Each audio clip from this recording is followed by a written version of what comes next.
दोस्तों, क्या मुंबई नागपुर समृद्धि महामार्ग महाराष्ट्र का सबसे बड़ा एक्सप्रेसवे है? जी हाँ, अभी के टाइम समृद्धि महामार्ग महाराष्ट्र का सबसे बड़ा एक्सप्रेसवे है, लेकिन आने वाले कुछ 1-2 सालों में ये महाराष्ट्र का दूसरा सबसे बड़ा एक्सप्रेसवे बन जाएगा और महाराष्ट्र का सबसे बड़ा एक्सप्रेसवे बनेगा नागपुर गोवा शक्तिपीठ एक्सप्रेसवे।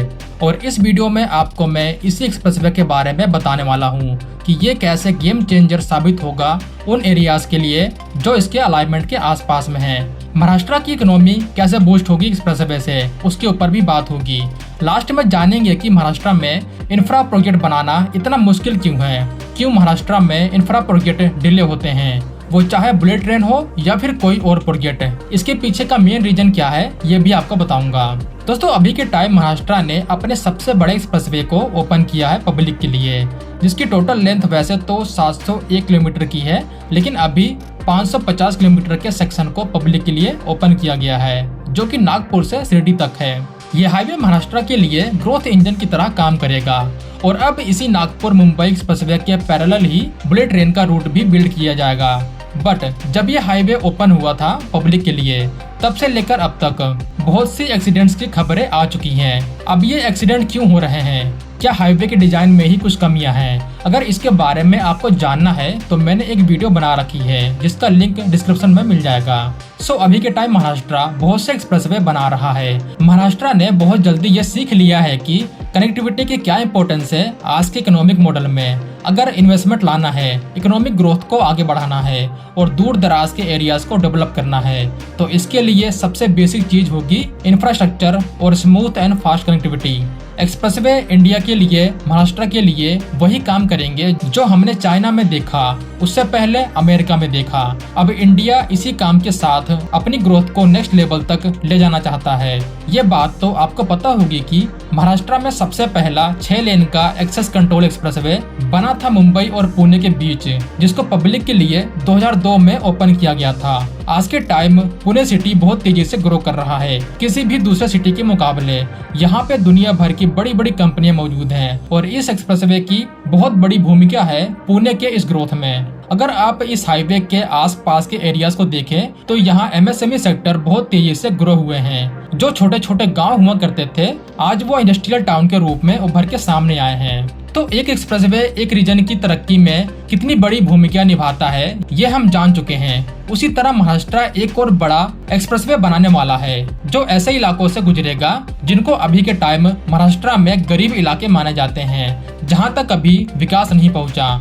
वैसे अभी अगर आप महाराष्ट्र में उन रीजन की बात करें जो सबसे अमीर है, तो यहाँ आपको भी पता होगा कि मुंबई के आसपास का रीजन महाराष्ट्र में सबसे अमीर माना जाता है और इन्हीं रीजन में रहने वाले लोगों की पर कैपिटा इनकम सबसे ज्यादा है महाराष्ट्र में। इसीलिए बहुत बार इसको लेकर के आलोचना होती है। महाराष्ट्र देश का सबसे बड़ा राज्य है जीडीपी के मामले में, लेकिन यहाँ जो भी विकास हुआ है वो सिर्फ मुंबई के आसपास के रीजन तक ही सीमित है। अगर आप महाराष्ट्र के ईस्ट रीजन को देखें, साउथ ईस्ट रीजन को देखें, तो ये इलाके अभी भी बहुत ज्यादा गरीब हैं। यहाँ पे आपको कोई क्वालिटी इंफ्रास्ट्रक्चर नहीं मिलेगा और न ही यहाँ पे कोई बड़ी इंडस्ट्री है। तो इन इलाकों को डेवलप करने के लिए सबसे बेसिक चीज है इंफ्रास्ट्रक्चर को डेवलप करना, कनेक्टिविटी को इम्प्रूव करना। इसीलिए अगर आप इसका अलाइनमेंट देखें तो महाराष्ट्र में अभी के टाइम कुल 36 डिस्ट्रिक्ट हैं। उनमें से 11 डिस्ट्रिक्ट से होकर यह हाईवे गुजरने वाला है और इन 11 डिस्ट्रिक्ट में कुछ सबसे गरीब डिस्ट्रिक्ट भी आते हैं, जैसे वर्धा और नांदेड़। जिन 11 डिस्ट्रिक्ट को यह हाईवे कवर करेगा वो होने वाले हैं वर्धा, यवतमाल, हिंगोली, नांदेड़, परभानी, लातूर, बीड़, ओस्मानाबाद, सोलापुर, कोल्हापुर और सिंधुदुर्ग। एक्सप्रेसवे की शुरुआत पनवार से होगी जो वर्धा डिस्ट्रिक्ट में है। महाराष्ट्र में इसका एंडिंग पॉइंट होने वाला है पत्रा देवी सिंधुदुर्ग डिस्ट्रिक्ट में, जो कि महाराष्ट्र और गोवा का बॉर्डर है। हाईवे की टोटल लेंथ 760 किलोमीटर की होगी। इसमें अभी के टाइम 6 लेन का निर्माण किया जाएगा और फ्यूचर में लेन की संख्या को बढ़ाया भी जा सकता है। हाईवे के बनने के बाद 11 घंटे का सफर सिर्फ 8 घंटे का हो जाएगा नागपुर से गोवा तक के लिए। इस हाईवे को बिल्ड कर रही है Maharashtra state road development corporation MSRDC। अगर रही बात इसके बजट की, तो MSRDC इसको बिल्ड करने के लिए 83,600 करोड़ रुपए खर्चा कर रही है। अगर डॉलर के हिसाब से बात करें तो लगभग 11.3 बिलियन डॉलर है। यहाँ ऐसा नहीं है कि ये सारा अमाउंट महाराष्ट्र की सरकार अकेले खर्चा करेगी। इस टोटल बजट में 35,000 करोड़ रुपए सेंट्रल गवर्नमेंट खर्च कर रही है, 25,000 करोड़ रुपए महाराष्ट्र की सरकार खर्च कर रही है और 23,600 करोड़ रुपए प्राइवेट इन्वेस्टमेंट के थ्रू रेज किया जा रहा है। सो अगला सवाल आता है, इस हाईवे को शक्तिपीठ एक्सप्रेसवे क्यों नाम दिया गया? वेल, अगर आप इसके अलाइनमेंट को देखें तो ये 3 शक्तिपीठ से होकर गुजरता है, जो कि बहुत ही ज्यादा सेक्रेट माने जाते हैं हिंदू धर्म में। इन पिलग्रिमेज साइट पे बहुत से लोग आते हैं दूर दूर से।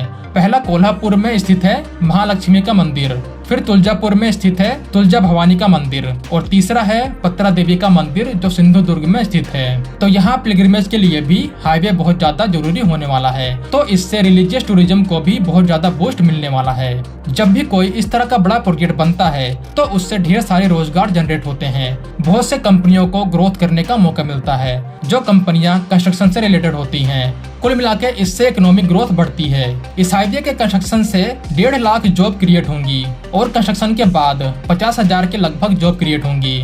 जब हाईवे बन के रेडी होगा तो इस हाईवे के आसपास में रहने वाले लोगों के पास ढेर सारे मौके होंगे रोजगार के। टूरिज्म सेक्टर बढ़ने से भी बहुत से रोजगार जनरेट होंगे। रियल एस्टेट सेक्टर को भी ग्रोथ करने का मौका मिलेगा। इससे किसानों को भी फायदा होगा और सबसे बड़ी चीज जो एमएसएमई सेक्टर है उसमें ग्रोथ देखने को मिलेगी।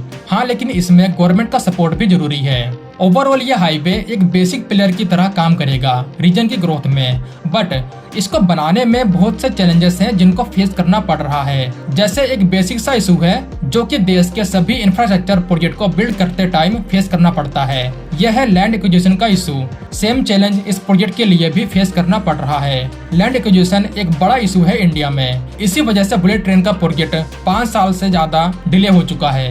जैसे जैसे लैंड एक्विजिशन में देरी होगी वैसे वैसे इस प्रोजेक्ट का कॉस्ट भी बढ़ेगा।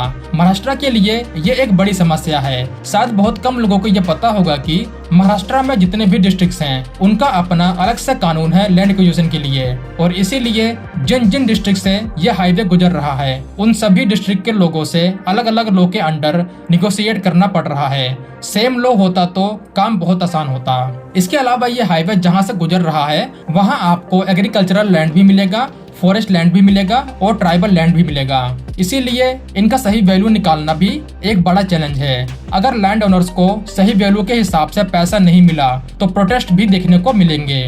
ऊपर से एनवायरनमेंट का अलग से चैलेंज है। इन्हीं प्रॉब्लम की वजह से इस प्रोजेक्ट को ऑलरेडी डिले का सामना करना पड़ा है। पहले ये हाईवे 2021 तक बन के रेडी होने वाला था। उस टाइम इसका बजट था 75,000 करोड़ का, बट अब ये बढ़कर हो गया है 83,600 करोड़ का। अब बोला जा रहा है इस हाईवे को 2024 तक कंप्लीट कर लिया जाएगा। अगर सब कुछ टाइम पे नहीं हुआ तो इसका बजट लगभग 90,000 करोड़ को भी पार कर सकता है। कुल मिला के महाराष्ट्र को अपने कानून में बदलाव करने होंगे, नहीं तो इसी तरह इंफ्रा प्रोजेक्ट को डिले का सामना करना पड़ेगा और महाराष्ट्र दूसरे राज्यों से पीछे रह जाएगा। क्योंकि अभी ऐसा नहीं है कि ये अकेला एक्सप्रेसवे है। महाराष्ट्र एक्सप्रेसवे का एक बड़ा नेटवर्क बनाने वाला है। जो प्लान बनाया है महाराष्ट्र ने उससे ये देश का सबसे बड़ा राज्य बनेगा एक्सप्रेसवे बिल्ड करने में। अब मैंने इन सभी एक्सप्रेसवे के ऊपर एक डिटेल वीडियो बनाई है जिसका लिंक डिस्क्रिप्शन में मिल जाएगा। सो अभी के टाइम ये एक मेजर इशू है महाराष्ट्र के लिए। ट्राइबल लैंड, फॉरेस्ट लैंड और एग्रीकल्चरल लैंड, इनके एक्विजिशन के ऊपर एक नया कानून बनाने की जरूरत है। और मेरा मानना है जो अलग अलग कानून है अलग अलग डिस्ट्रिक्ट के लिए, इनको खत्म करके सबको एक लॉ के अंडर लाना चाहिए। नहीं तो महाराष्ट्र की ये सभी हाईवे 2060 में जाके कंप्लीट होंगे।